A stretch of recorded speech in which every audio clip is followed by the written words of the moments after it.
Little and Broken, but Still Good by Wicked Writer on AO3. Episode 2, Chapter 2. Hisashi plopped onto his couch at home, wanting nothing more than to have a drink and crawl right back into bed. But he had plenty of things he had to finish up before school tomorrow, so instead he poured himself a glass of wine and started cutting the various shapes that he would need for the math manipulations he was planning on introducing to the kids. After his 7 years in the profession, he accumulated enough lessons that he could probably just cycle some of his old stuff, but he liked to mix it up and try new things, which meant that he was still spending far too long after school lesson planning. But he enjoyed his job, so he allowed it to consume his life probably far more than it should have. About halfway done with the stack, he could hear his phone buzzing. It only took a moment to find where it had fallen into the couch before he answered it. "How was the first day, Teach?" Namuri's voice asked before he could say anything. "It was great. I think this year is a good group of kids." "I still don't understand how you do it. Aren't they, always covered in germs?" Hisashi laughed. He knew that Namuri didn't really do well with kids. The few times she volunteered in his classroom didn't go well. One student blew his nose and handed her the tissue without telling her what it was. Namuri flipped out and left to take a scathing hot shower. After that, she never trusted any other kid who wanted to give her something. Hisashi had to act as the mediator and take the item first to clean it. "Anyways," Namuri continued, "I wanted to take you out for drinks to celebrate the first day of school." "That sounds great, but I'm exhausted. Maybe rain check until the weekend?" "I'm out of town this weekend." "But how about next?" "Sounds great." He was excited to catch up with his old friend. They met in high school and clicked almost instantly. Throughout all the years, they were practically attached to the hip. Namori was proudly bisexual, which made Hisashi more confident in his own sexuality, knowing that people accepted her for exactly who she was, although it still took him a while before he was confident enough to tell her. They were doing homework one day after school at Namori's house, while she was looking through some trash gossip magazine and just making comments on who was hot. When she asked him if one particular actress was hot, Hisashi panic blurted out that he was gay. Namori just nodded and repeated the question, apparently unfazed by his outburst. After that, their friendship was even stronger. Hisashi started to become more confident with himself. He allowed himself to start dressing how he wanted, despite what other people and gender stereotypes demanded. She encouraged him to get his nose pierced, which started his obsession with piercings and tattoos. Even now, after all these years, Namori is the first phone call when something goes wrong in life. "So, I gotta ask, how did the date go the other night?" Namori sounded a little too excited. "It was a bust. Showed up at the place and he told me that I didn't look like I wanted a relationship, so he was hoping for a hookup." "Ew. Did you fuck him at least?" "No!" Hisashi rolled his eyes. "I could go to the club if that was all I was after. It just really pissed me off." "Yeah, but you could have at least gotten something out of it." "I'm just tired of it, Namuri. People just take one look at me and make all sorts of assumptions. You would not believe how much shit I get from parents." "Uh-oh. Did you get another shitty parent this year? I remember last year, the one who tried to get you fired because you had a pride flag at your desk." "Not as bad as that, but there was, only one parent who didn't make a comment about my hair, or nails, or tattoos." "I'm sorry. Hopefully it gets better. Are the kids at least not like their parents?" "The kids are fine. They don't care how I look as long as they have fun in my class." Hisashi thought back to earlier today. All the kids spent time crafting something to turn themselves into their favorite animals. It was a great icebreaker to allow the kids to learn a little about each other, and to see how creative they could be. He remembered when Eri wasn't sure what to make. He helped her brainstorm ideas before she settled on making that horn. Hisashi even had helped her tie it into her forehead. Apparently, I had a major breakthrough with one of the other kids today. Her dad told me after school how she doesn't do well with men, but she was out of her shell in no time in my class. See, I knew you were a good teacher. He probably instantly regretted making comments to you. Actually, he was one of those who didn't. Hisashi let his mind wander back to the morning at drop off. Mr. Aizawa looked a bit nervous, but now that he knew about Ari's issue, it made sense. And he's pretty cute too. A Delph? Hisashi could hear the smile in her voice. Now that's what I want to hear.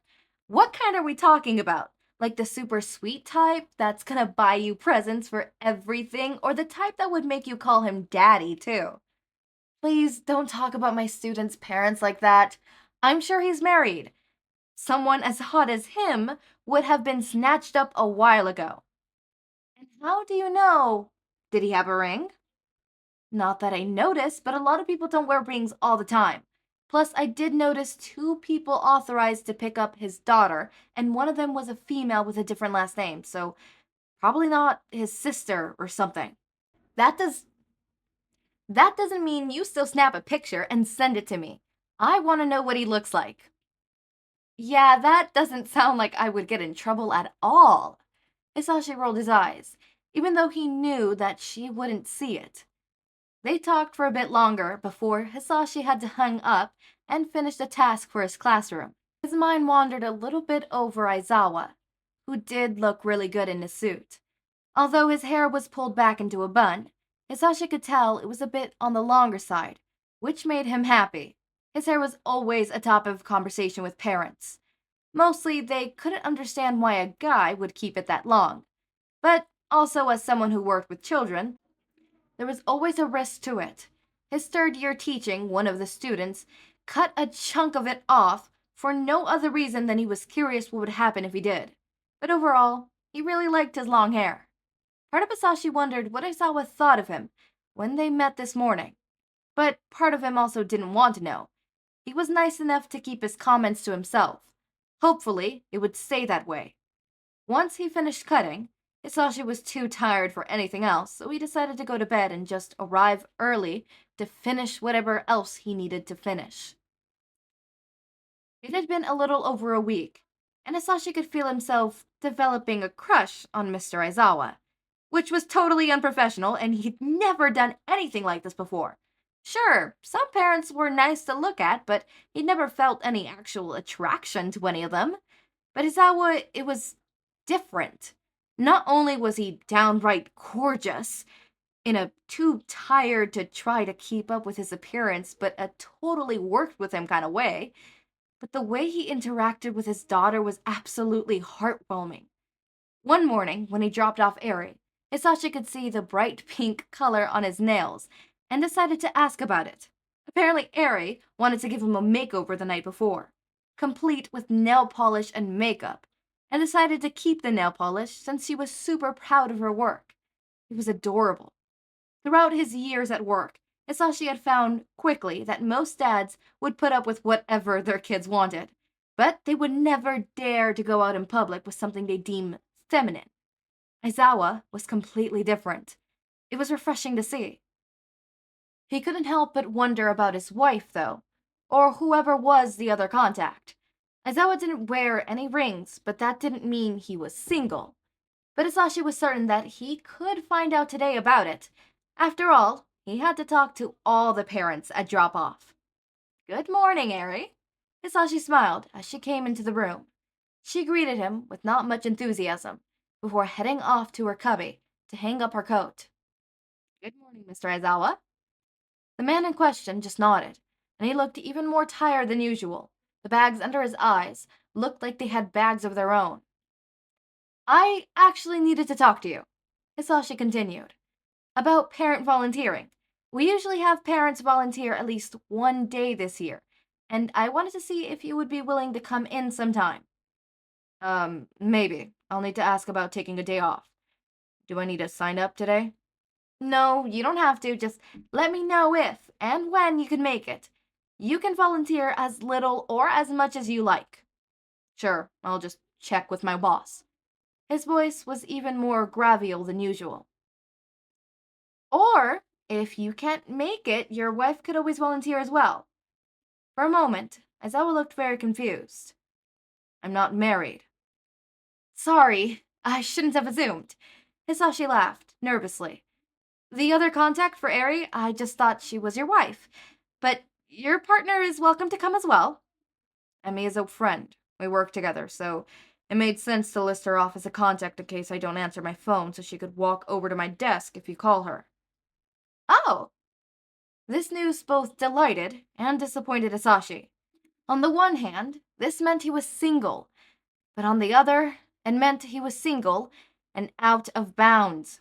Dating a parent of a student was completely unprofessional, and Hisashi would never do such a thing, even if the parent was super sexy and such a great guy too. But I can let you know this afternoon about volunteering. That would be great. I'd love to get a schedule soon together. Can I talk to you for a moment? Aizawa looked a bit on edge, almost like he was worried about what he was going to say.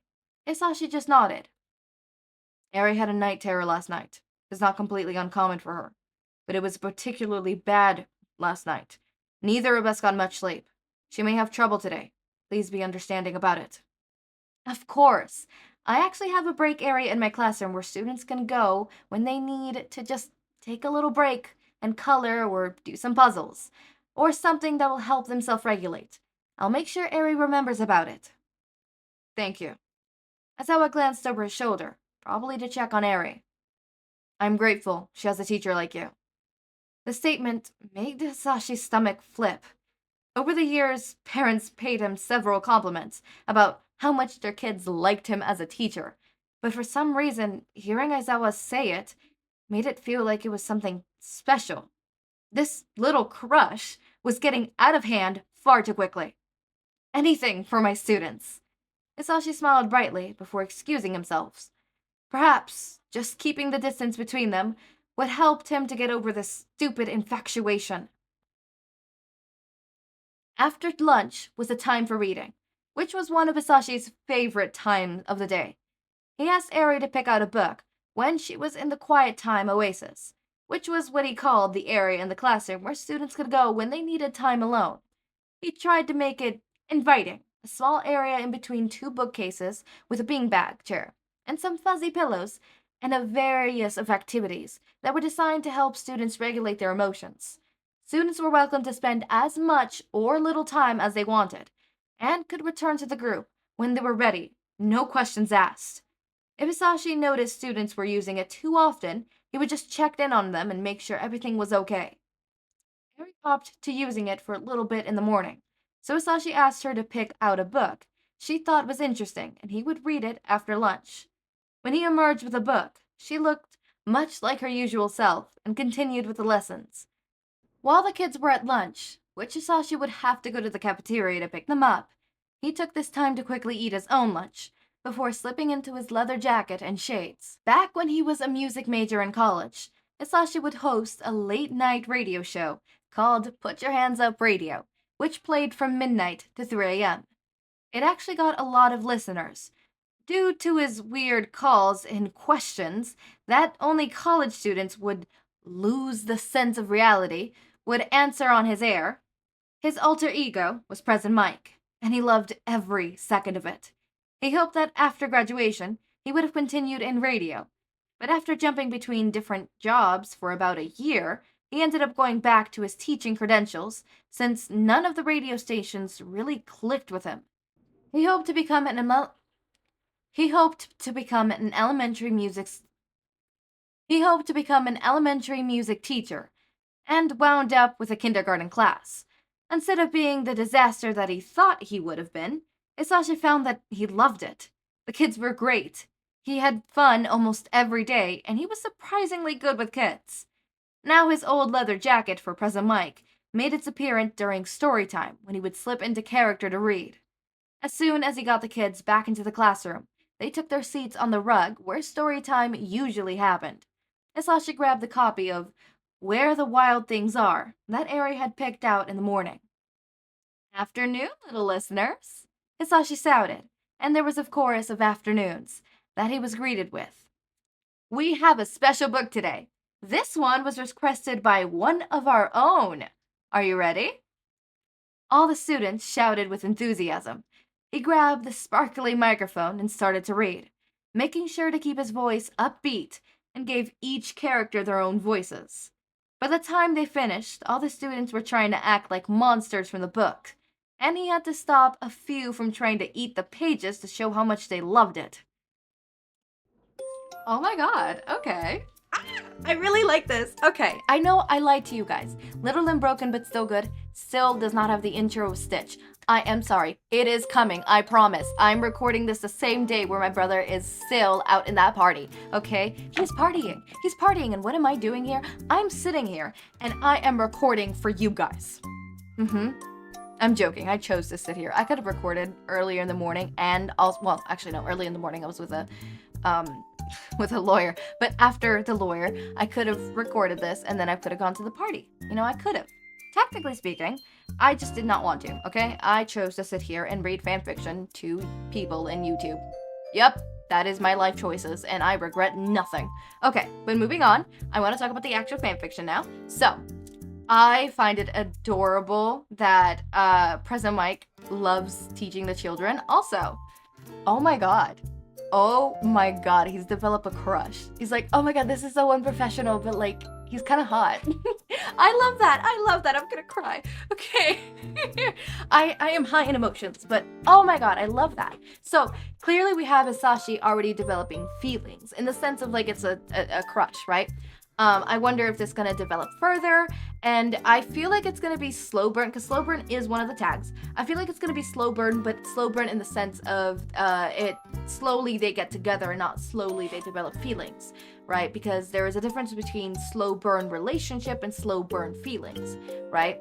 Slow burn feelings means it takes a while for them to start reciprocating the feelings and start actually liking each other, and then obviously dating afterwards, right? And then slow burn relationship is they could develop the feelings rather quickly, but it takes a while for them to admit it to the other person, or they have feelings that started that is established feelings, basically. So it just depends, but clearly we do have payoff with this one, because although it is a slow burn, there is eventual smut. Therefore, I am under the impression that there is going to be payoff to the slow burn. I love slow burn with payoff, so I'm excited for that. I don't know if you guys are, but I'm excited for that. Not necessarily for the slow burn, but like to see them developing, because as I said, I really like the premise of Hizashi being a teacher, Aizawa being the parent, and them getting together. I don't know why I like that premise so much, but it grew on me ever since I saw it on Kira Kira, in that one fanfiction, and because I had this fanfiction already in the queue to be podfic, I was super excited for when it would be finished so I could sit here and do it. So I'm excited. I'm very much excited for this. But I want to hear your guys' opinions. What are we thinking so far? Also, Airy Night Terrors. I feel bad for her. God, I feel bad for her, but what is Aizawa gonna think? Just like, I don't have a wife. Emmy, my wife? I do see a lot of fanfictions where they say that Miss Joke, Emmy, is a lesbian, and you know what? I love that. I love that about her sometimes. I only love her when she is portrayed in certain lights. Canonical her, I hate her. Some other fanfiction versions of her, I hate her. This her, she's tolerable. I could deal with her. I think at the beginning of this fanfic, we have Namuri and Hizashi talking. And it is interesting how they're splitting up the friendships, because again, in the canon, it is, you know, they have their friendships and they're all together. It's like a group kind of thing, right? So it's interesting seeing them split up, where Hizashi gets Namuri, Aizawa gets Emmy. I wonder if we're gonna see Ida? Yeah. Ida? Was it Ida? Ida? Not Ida as in like the teen Ida. Ida as in, you know, bigger Ida. Wait, hold up. I just realized one of the ships is Joke and Namuri. So, oh my god, I am right. Emmy in this one is lesbian. Okay. Alright, she's a lesbian. Okay. And obviously we already found out that Namuri is bi, but interesting, okay. Also, how the hell are we gonna get Shindeku, not Shindeku, Shindenki? Where is that gonna come? Like, I can see how Joke and Midnight, goes along there, but Denki and Shinso, like, where does that come? I feel like that's like left field kind of thing, So, anyways, I'm really interested. I'm really hooked, and I can't wait to see things develop and things go through. Okay. As always, my raindrops, make sure to eat, sleep, drink water, take your meds. Have a wonderful day or night. Link to my Discord server and socials are down in the description. Subscribe to see more of my content, and thank you so much for watching.